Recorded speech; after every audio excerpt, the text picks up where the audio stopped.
Ladies and gentlemen, welcome to Beat the Banks, our weekly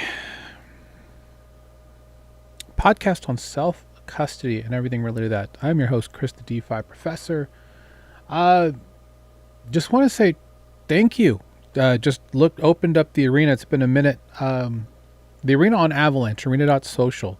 Check them out if you're looking for, obviously, social media, social fi, perps. They got everything there. Shout out to Jason and the team over at the arena as well. I want to shout out Colin. Thank you very much. You tipped me for our TVL show on Wednesday. Really appreciate that. That actually goes a long way. And really humbled by that. Thank you so much. And anybody else wants to tip, feel free to do so.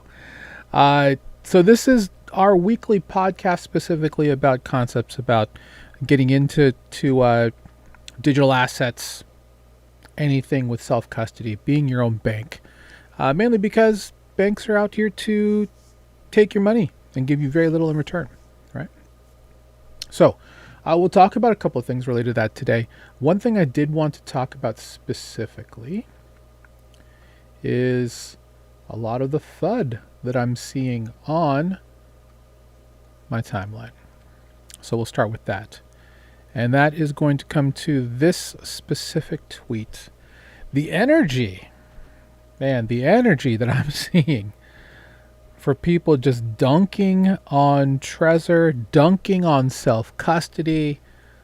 Where was this energy when Cold Card happened? Granted, there was, but man, people are like engagement farming the hell out of this Trezor event. They're like, oh, this means that self-custody is dead. No, it's not dead. All right. So, update to this is that there are additional people outside of the 11,742 that have had their PII exposed. And what we mean by PII is personal identifiable information. This is something that can happen when you sign up for a product.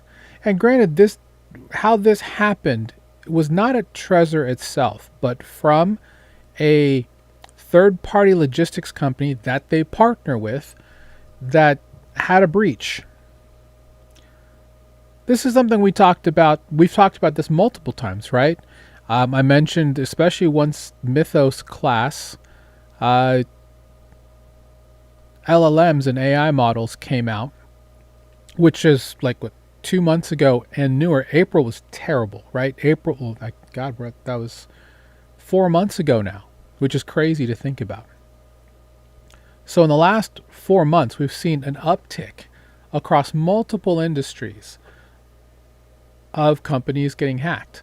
Now, DeFi itself and full of smart contracts, limited numbers. It's getting harder and harder to attack smart contracts, which is great, right? Because it's a self-healing type of thing. But what we're looking at is other industries getting hit by this. We saw this with, is it Novo Nordisk? Yeah, Novo Nordisk got hit. We talked about it on this show because they had like some of the most critical assets tied down with like a Novo 123 password or something terrible, right? Terrible operational security. We saw Instructure, the parent company of Canvas, the open source learning platform, tied to multiple institutions across the world. They had to pay Shiny Hunters, I think is who it was. I think it was the multi-million-dollar bounty to protect what was going on there. We're going to continue to see these things. Pardon me. And a lot of this comes downstream from third-party logistics.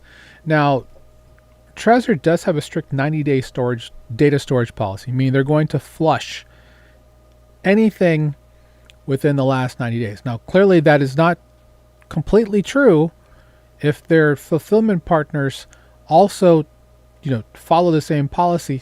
Maybe not all of them do that, but clearly somebody found a way in to get some information. So you're going to see an increase in phishing attempts. And what that means is someone's going to contact you by email, by text, even by snail mail, because they have shipping addresses. and send you something saying your funds are at risk, blah blah blah. Go here to fix things.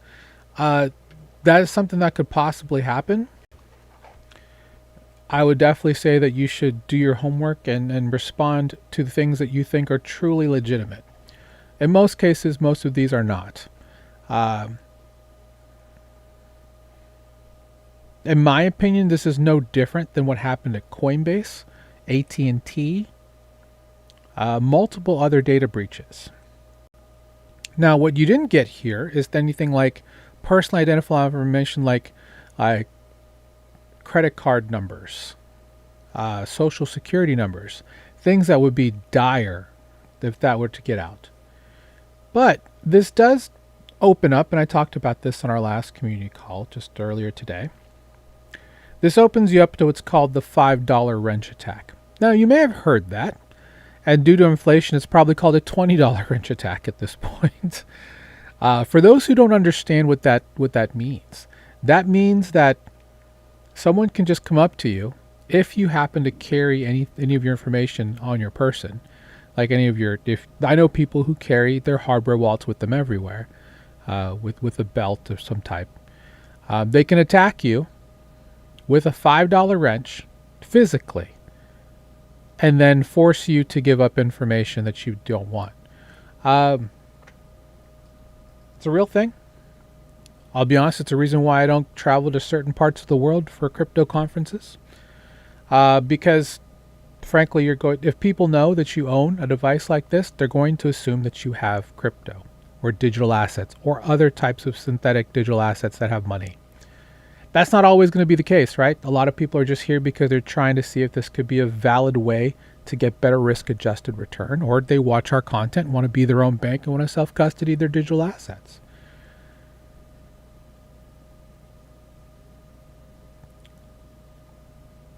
Part of what I've talked about previously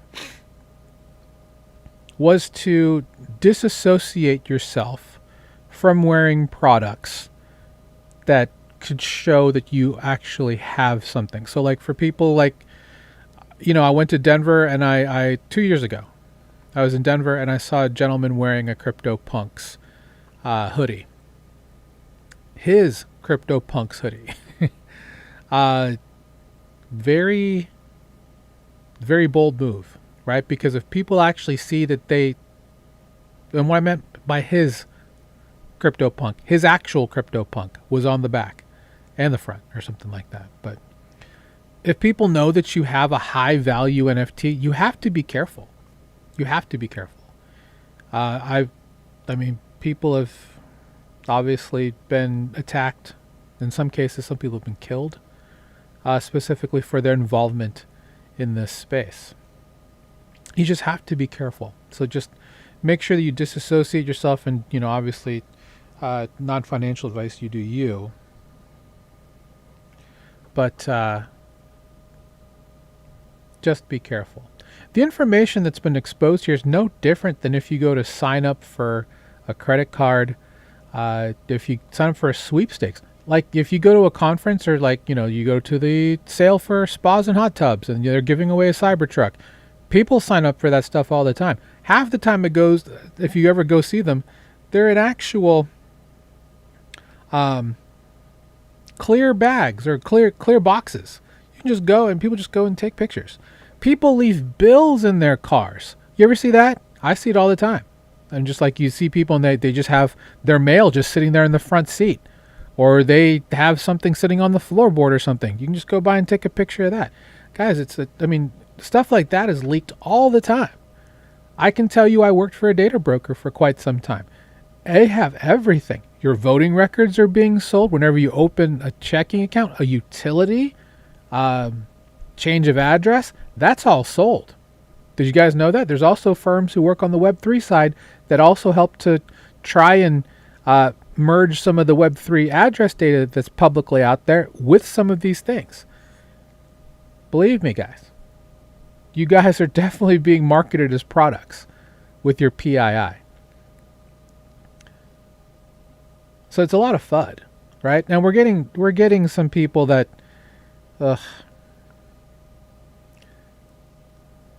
that are really just trying to poo-poo the self-custody movement.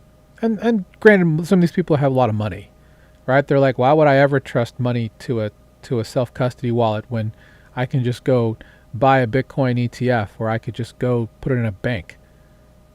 Okay, go do that. Do what works for you, man. I want to self-custody my assets because I understand how a lot of this is being done, and I'm not getting any return for that. Sure, I have money in the bank. Who doesn't? I buy T-bills, things like that, you know? I have a dividend portfolio I've been trying to build. You should be diversifying your portfolio anyway. I mean, if your only investment in this space is, you are quote unquote tits long into crypto, that's not the best way to go about it. You need to have a diversified portfolio because of counterparty risk if something happens, right? There are people who are only in oil, only in gold. Well, if something happens and the value of that stuff all goes down, and that was your entire investment, you now have very little left, right? So, a lot of people are FUDing, and what FUD means, it's an acronym, FUD. It stands for fear, uncertainty, and doubt. Makes for some great press, right? Makes for some great moments where people are going to go and panic sell, or all kinds of things. Does it really accomplish anything in the long run? No, of course not.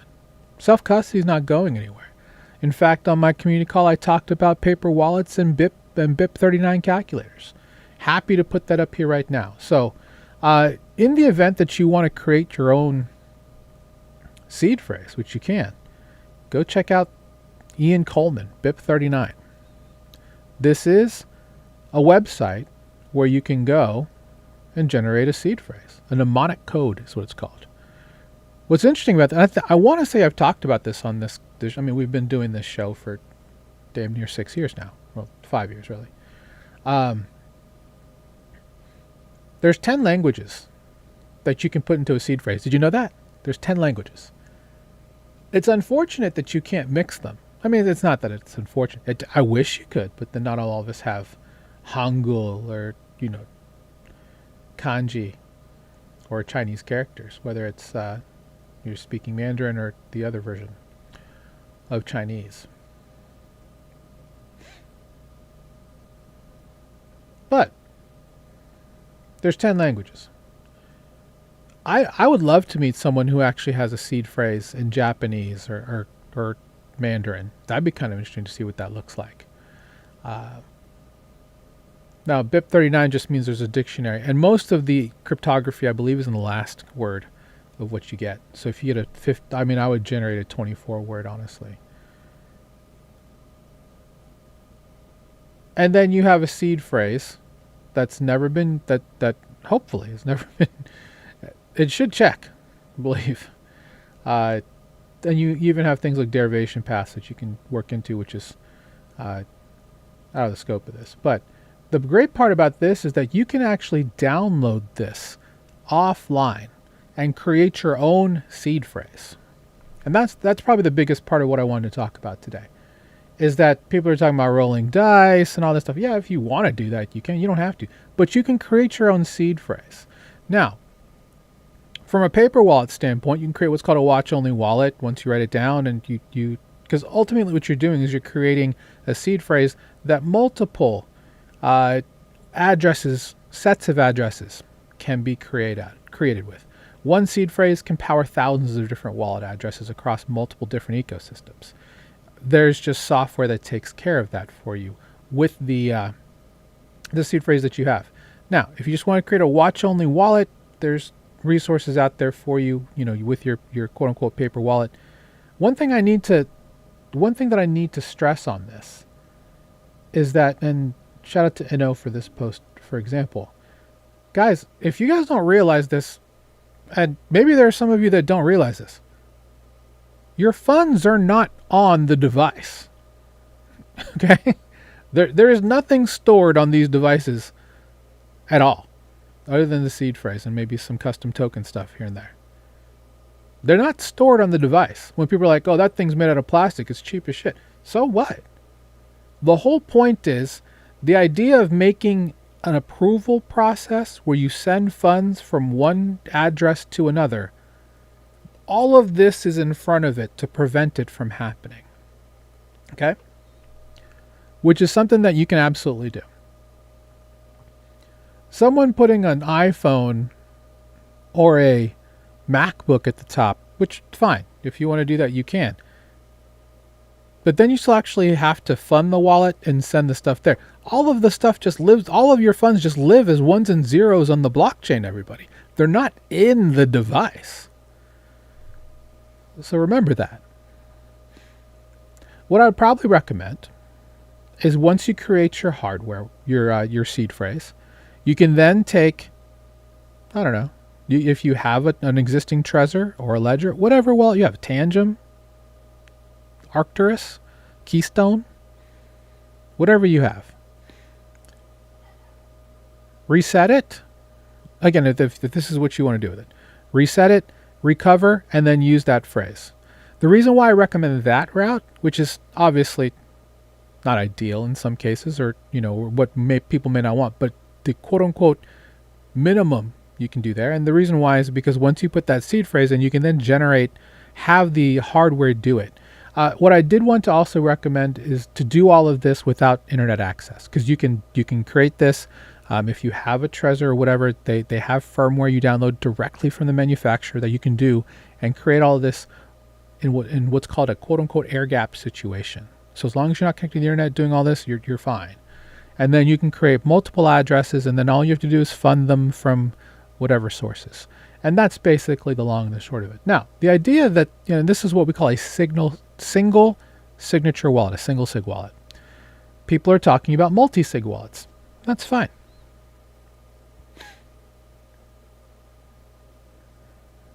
What this means is if you use something like, I think he recommends, or she recommends multi-sig here on Solana.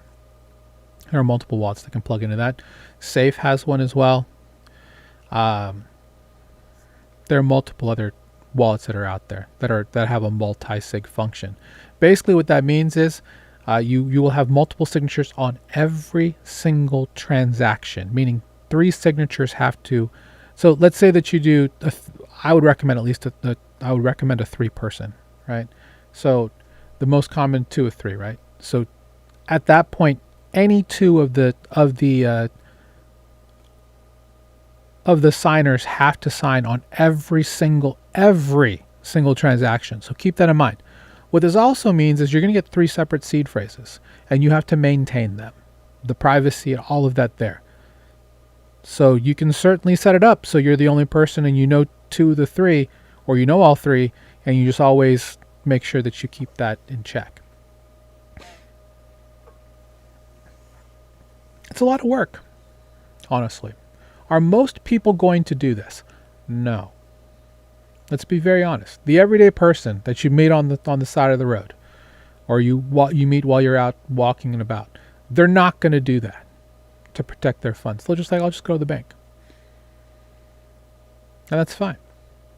That's what they want to do. But if you're a self-custody person, you want to be in complete control of your funds, yeah, of course multi-sig will be better than a single sig. But if you're looking for single sig, going with the calculator and then recovering it into a device after you factory reset, probably a more palatable way to do it. Obviously, none of this is financial advice. Do your own research. Do what works for you. But be very sensible about what's going on.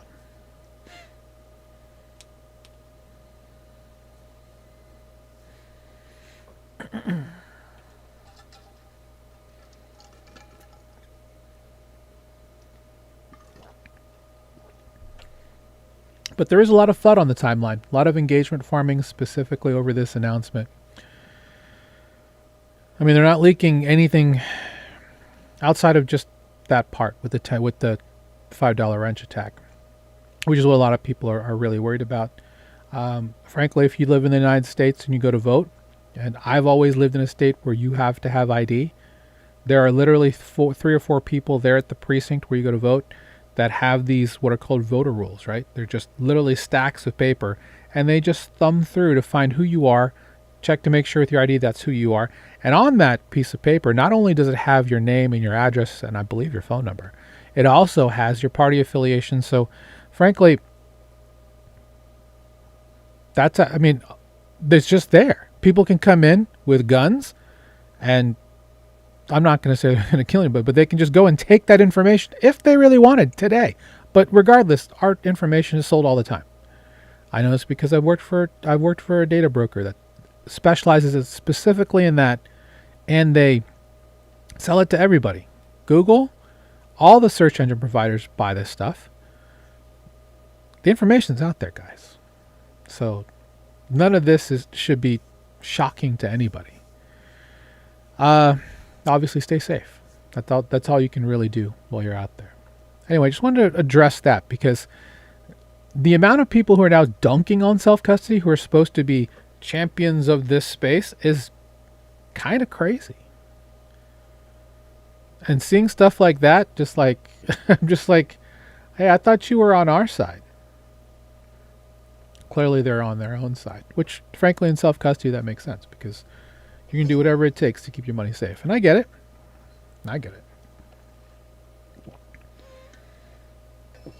Hopefully everyone's had a good week. One thing I did want to say, and shout out to our friends at EtherFi. They had a big announcement yesterday. And we've talked about crypto neobanks and crypto cards, right? EtherFi being one of them. They have updated their offering to provide multiple things. The biggest one, which I don't quite see here, and maybe it's here on the app. Well, it is. And we were looking through this on our community call, but there is now $500,000 in insurance-backed account balance protection. This is notable. Why? Aave is giving up to $1 million. They're doing $500,000 insurance-backed. Same thing with Aave. I believe it's also insurance-backed. But it's at least at the minimum double what the FDIC does, right? The FDIC is $250,000 per account. So there's some really wonderful things, and shout out to the team at EtherFi. You get 3% cash back on any of your spend, 5% back on any travel. I mean, they have a variety of different things that are here that come with each level.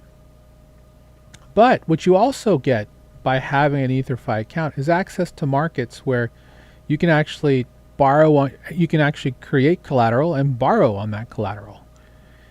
You can trade stocks, going back here to the announcement. You can do tokenized stocks and metals trading through the market optimization that they have here through the partnership, I believe, with X Stocks and across protocol specifically. They also have partnerships with Paxos, Rain Cards, and Stablecoin, which is from Bridge, which is Stripe. So they have multiple new on-ramps and off-ramps. You have payment methods through Cash App, through Apple Pay, Lemon Pay, and others. So you're not beholden to paying with this, or just like certainly only certain ways to on-ramp and off-ramp. There are a lot of younger people who use Cash App and potentially Lemon Pay. I can't say I've heard of them. But it's all a very finely well-oiled machine now at EtherFi, after they made the pivot from being a liquid staking hub with Eigenlayer, almost 18 months ago now, to pivoting to being a next generation neobank. So there's a lot of really interesting things that they've now created as a one-stop shop to really get you to use this, especially if you're a crypto or DeFi native and you like to travel and do things. There's a lot of stuff here that's really great with traveling that you can do. Is it everything you can do? No. But let me look at the cards. And again, here's the other stuff that you can earn on just by automating your rewards, right? This RWAs thing is interesting. You can also have, it looks like it's tokenized gold. So with the $500,000 and account balance protection, that's pretty massive. Now I'm not saying all this obviously to shill. It's just that if you're looking for options, they're starting to mature pretty darn quickly.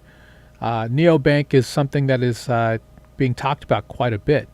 And one thing that there's also Neobanks, which is decentralized neobanks that are also on the horizon. So we'll see exactly how this all plays out. Are banks sweating at this?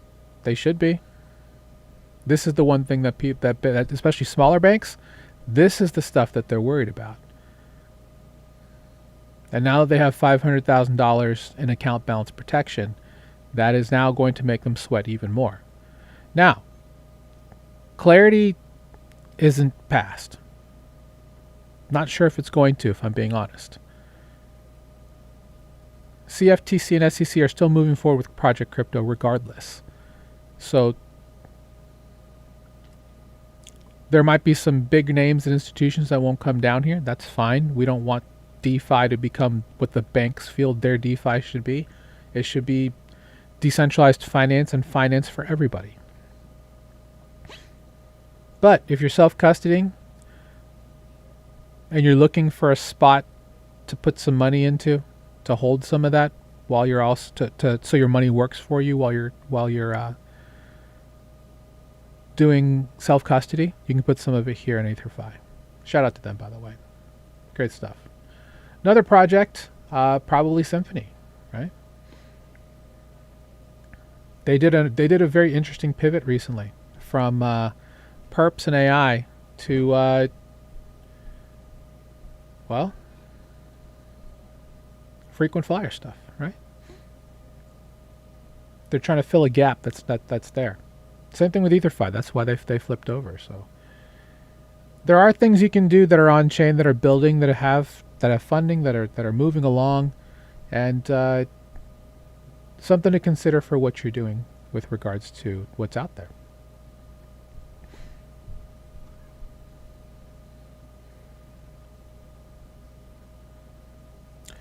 All right, I wanted to pull up one other thing.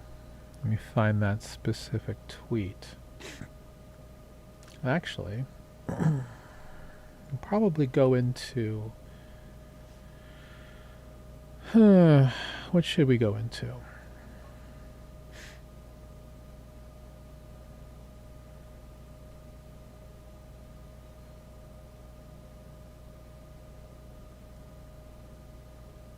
Oh, I thought I saved that.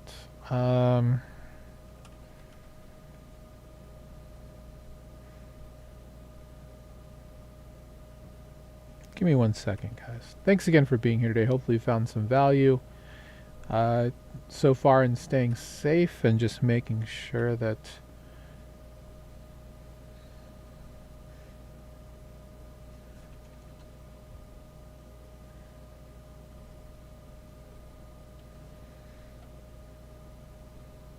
I don't want to necessarily go to the Zora post, but I could.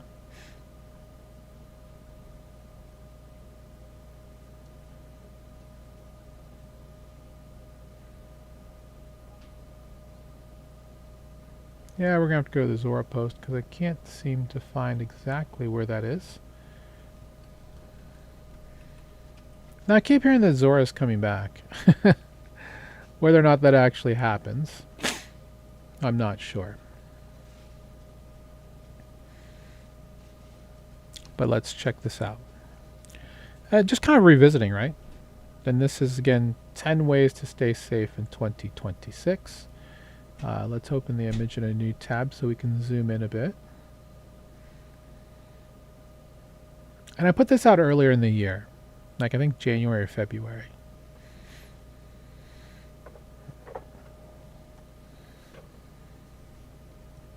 Couple things that are corrections. This needs to be EAL 5 plus, not EAP, EAL 5 plus. So,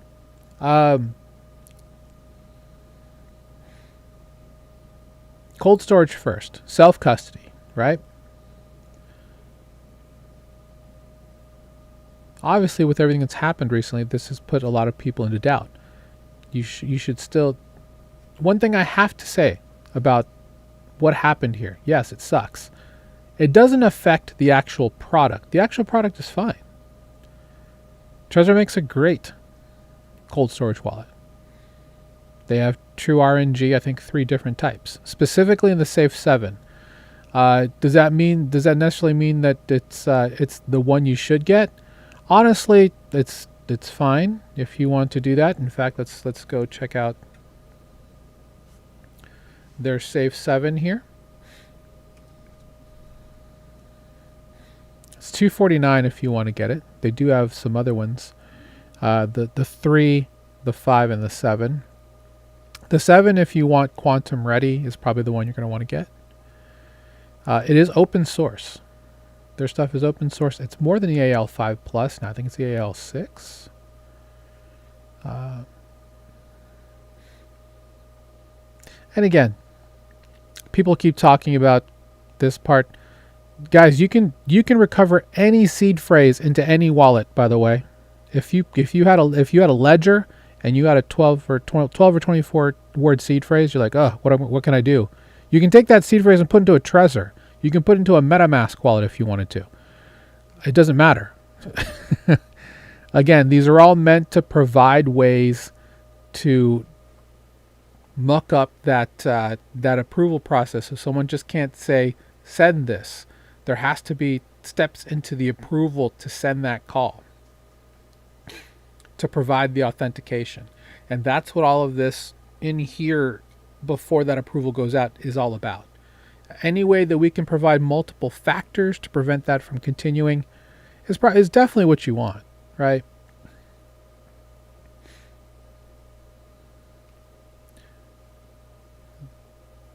So they have 3 different true RNGs.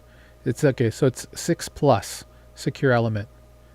And they have quantum ready architecture. This is the one that most people are looking at. Now, Freedom Factory, which we've talked about as well, also has this, but they're not shipping until it's essentially a crowd-funded thing, right? They're not shipping until later this year. This is their PQ1. Again, it's for reserving, and it'll be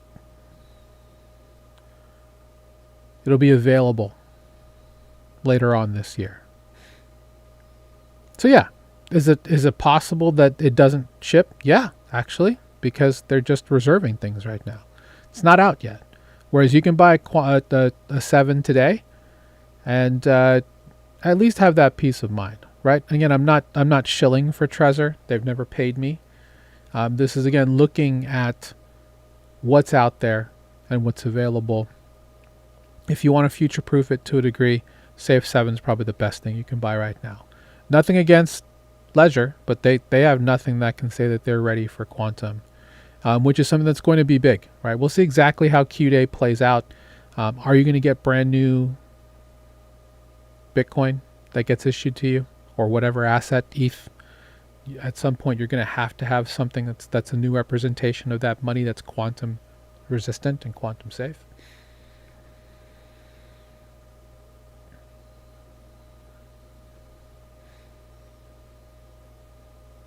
So there's that. All right, so Ledger for farms, meaning if you're going to be using a hardware wallet with the second factor, like whether with an NFC chip or whatever, Yubico and hardware keys don't necessarily work yet with web wallets or soft wallets. Maybe someday they will. We'll see. They work specifically at the CX level. You can use a hardware wallet like on Coinbase and Kraken. But on DeFi protocols, that's not quite the case just yet. I'm hoping that becomes something that's a normal thing. Unfortunately, the only wallet that works across multiple ecosystems, meaning Bitcoin, Ethereum, Solana,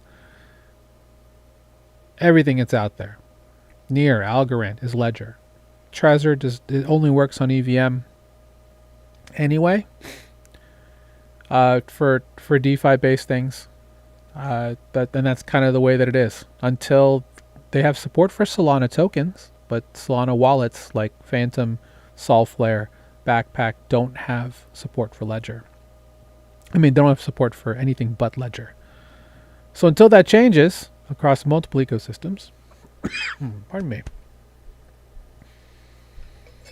allergies. Until that changes, if you're in DeFi, it's gonna have to be a Ledger. If you're gonna do mobile DeFi, which a lot of people seemingly like to do for whatever reason, because the most secure wallet you have on you is the one that you're using. It's in your hands, right? Whether you're on the laptop, the desktop.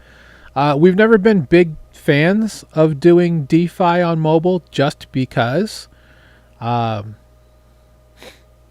more attack vectors. You can easily lose your phone, things like that, right? $5 wrench attack. Yeah, if you're out in public and they can take your phone and run away with it, that's not good. So we prefer laptop, desktop first. Now, in a pinch, if you need access to your stuff because something happened and you're not at home, that's one thing, right? But make sure you have all of the stuffs turned on: VPN, biometrics, all the privacy stuff available. No public Wi-Fi, obviously. If you don't have a password manager, use a password manager. Best ones to use out there: 1Password, Bitwarden. Both Google and Apple have homegrown apps now. Those are all available. But if you're multiple platform like I am, I use 1Password. It's a service I feel is worth paying for. Never use LastPass again. Simple as that. Email isolation. Have a different email for multiple different sites. If you use a password manager, that makes life easier because you have no idea what your passwords are. You just have the one password. You have to remember which is your master. Low profile in public. Avoid wearing crypto gear. Don't advertise any type of potential wealth that you have for the purpose of the $5 wrench attack. And that can happen to anyone, honestly. There are a lot of ways that people advertise their wealth. They drive a nice car. They wear nice watches. They wear nice shoes, clothes. They keep up a certain type of appearance. They live in specific areas so that you know that they have a lot of money. That doesn't change this at all, right? You just got to stay safe and be aware. Always be aware.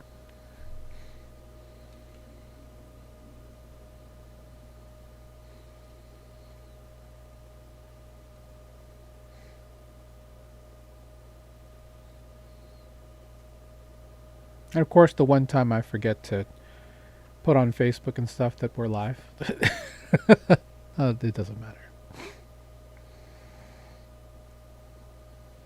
And I'm looking at the wrong browser. The one thing that I tell people when I meet them, like in new communities and stuff, is that you got to have a routine. You got to have a system. The easiest way to make money in this space is to not lose money. Right? So have an established routine. One thing that I told our community this week was to reevaluate your positions. One thing that's that's happened a lot, at least in the last 2 weeks, is multiple projects are shutting down. So if you happen to have older positions that you don't pay attention to, make sure you check all your positions. Your position may be in a state where you just have to salvage. Obviously not financial advice. Do what you need to do. Have a routine. Making sure you have a routine means that you will not, hopefully, make many mistakes. That until we are in a world where agents are the true user experience that take care of all this for you, we got to do it by ourselves. So make sure that you have a routine, establishing, looking at any positions, any trades, any collectibles you may hold. Security needs a routine. There's a lot of things that you have that you should have a regular routine. Regularly revoke your approvals, stuff like that. Make sure all of your Make sure all of your hardware is good. Make sure that your passwords are secure. If you need to rotate wallets, because, why keep a wallet longer than 12 months these days?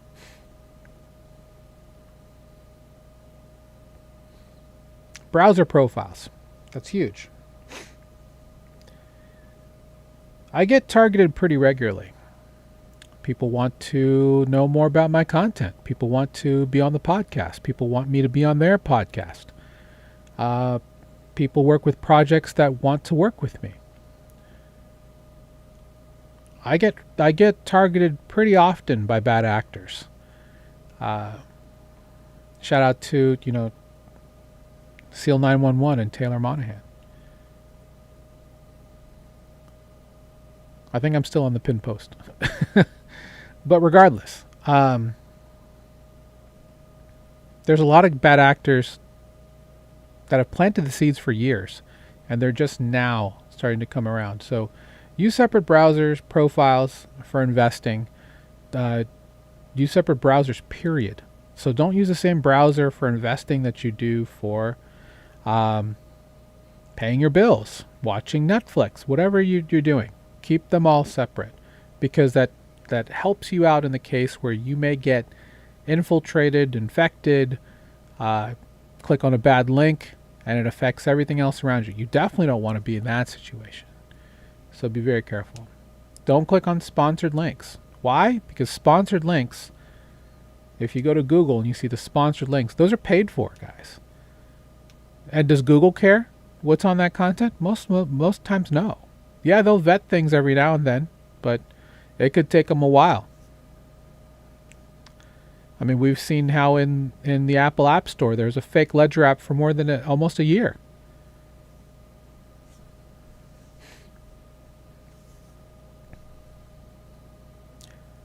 This one will save you too. Make sure you have your auto lock enabled.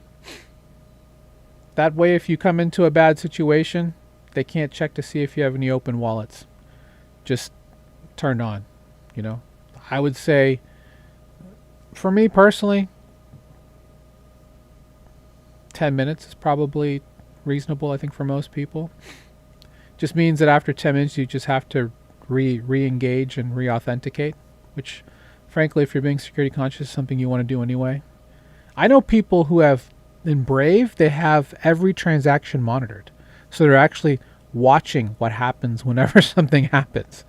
And I think that's like, wow, that's... But you're going to learn a little bit more about telemetry when that happens. Like when you click a link, what's everything that happens? We have people in our community who literally do that. They turn that on so that they have to approve every single call that gets called. And definitely always send an email, a small test first. Lined up with the bonus tip of don't trust to verify, which you can hopefully see back here. It's on my wall. The other one you can't see on that wall, it says always send a test transaction. I've seen people YOLO $1 million to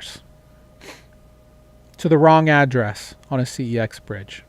And if you guys didn't know, CEXs don't care if you do that. You can try and talk to support if it's not an AI support. KuCoin was famous for back in the day. People doing this all the time, charging $100 to help you. Sometimes they could, sometimes they couldn't. Pardon me. I know people who said they wanted to send a specific... I know people wanted to pay for a service with a specific asset. And they sent it to a USDC address, which is a no-no. You just can't do that. You would think the system would know this at this point. I mean, to a degree it does, right? They're just not going to return it if it's not the right. Maybe that's the thing that needs to change. That there needs to be smart contracts that can recognize only specific types of assets, which can be counterintuitive in some ways, but could be a long step in consumer protection. I mean, I've seen people unstake an LP by trying to swap the token and not sure why their $3,400 LP is now gone. And for most people, that I'm not going to go into that because there's the dynamics about it. That's not how you unstake an LP. You actually have to go to the smart contract, call the operation, and get your liquidity back. Not take the LP token, which is a receipt token you get showing proof of ownership of that LP, and then swapping it within the wallet to something else. That's just not how it works. And ugh.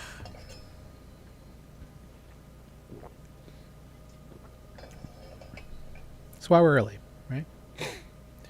Address poisoning is a thing. There's a couple of wallets. I think Ambire is one of them. Shout out to Ambire and the team there. I do need to get into. We're working together to do a demo or two, and I might make some content for them. We'll see.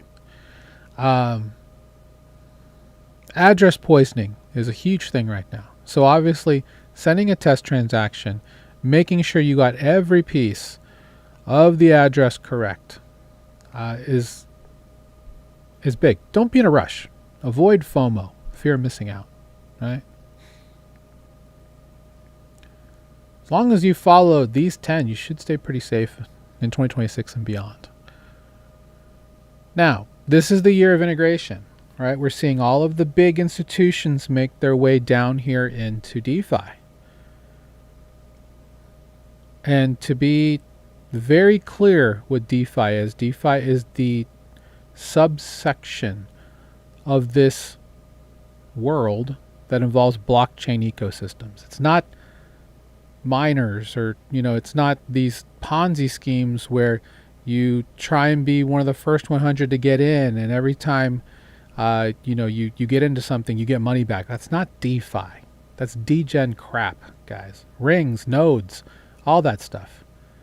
When I mean nodes, I mean the old strong nodes and stuff like that, where you're literally just hoping that more nodes come into the network to pay back more rewards, right? Because it's all about you bought a node, how long before you get your ROI? That's not DeFi to me.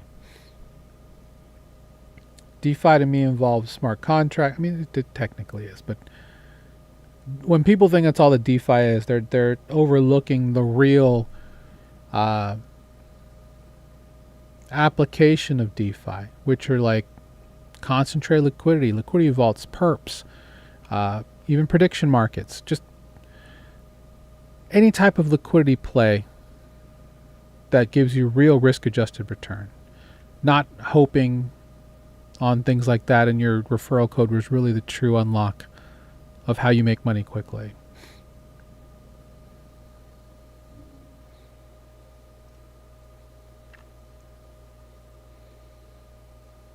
Just make sure I'm not missing anything else.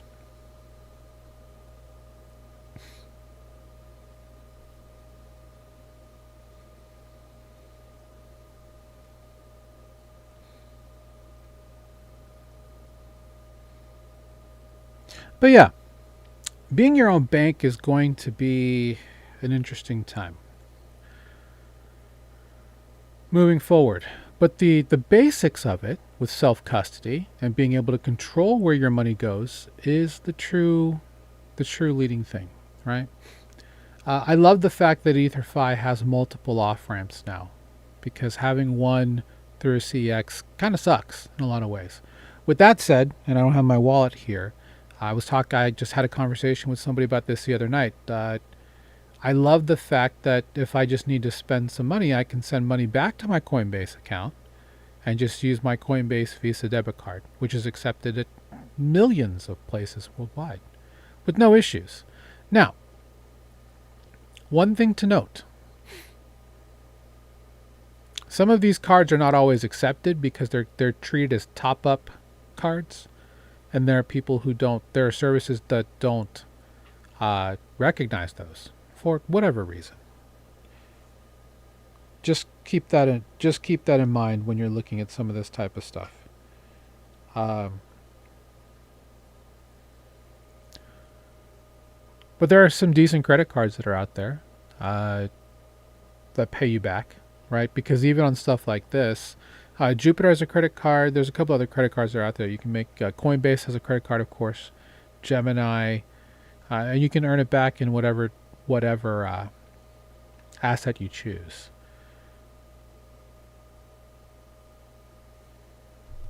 EtherFi has a couple different ones you can do, but yeah, there's some interesting plays out there. So if there's a specific asset, especially so if we get into a world where tokenized assets are a thing, that's where this model changes a bit, right? Because if I'm like farming, let's say I'm just supplying and earning back on my profits, but I'm getting paid out in, let's say, Apple tokenized stock, SpaceX tokenized stock, MicroStrategy's tokenized stock. If everything goes through is going to go through, you'll be able to actually in kind redeem those for actual shares, which is pretty amazing. And shout out to whoever just liked the stream. Greatly appreciate you.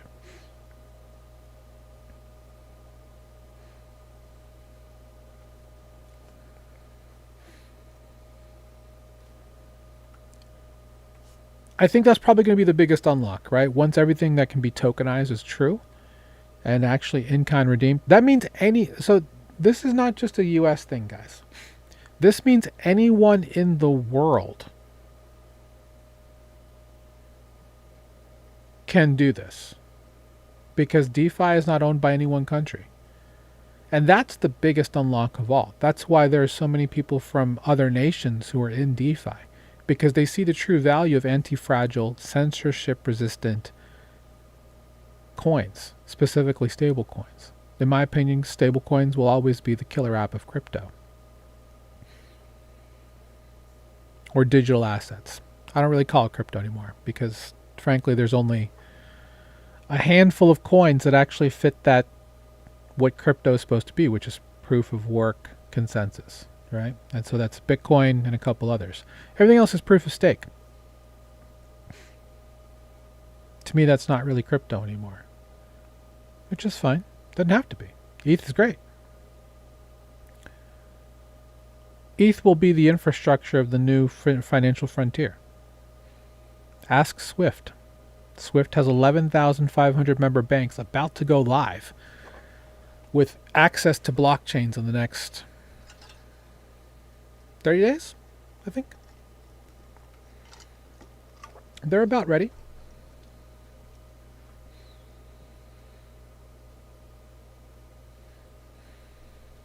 I'm just checking to see because I had something from them recently.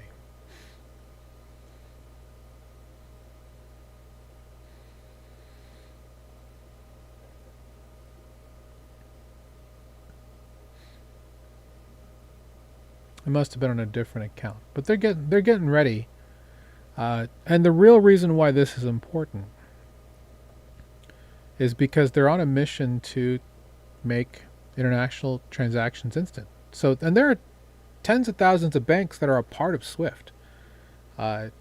This is to people who are in the system, this is a huge unlock for them because the T+1, T+2 timeframes and funds being available 24/7, 365 become a reality, and it's being settled on the Ethereum blockchain, which is amazing, right?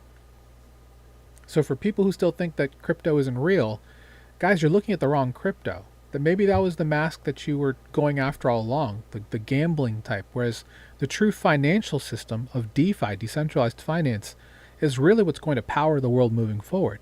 It's what I'm the most passionate about, because how could you not be fascinated with something that's a true financial subsystem that even now institutions are using across the world, that was built without spending one penny of taxpayer dollars from any country?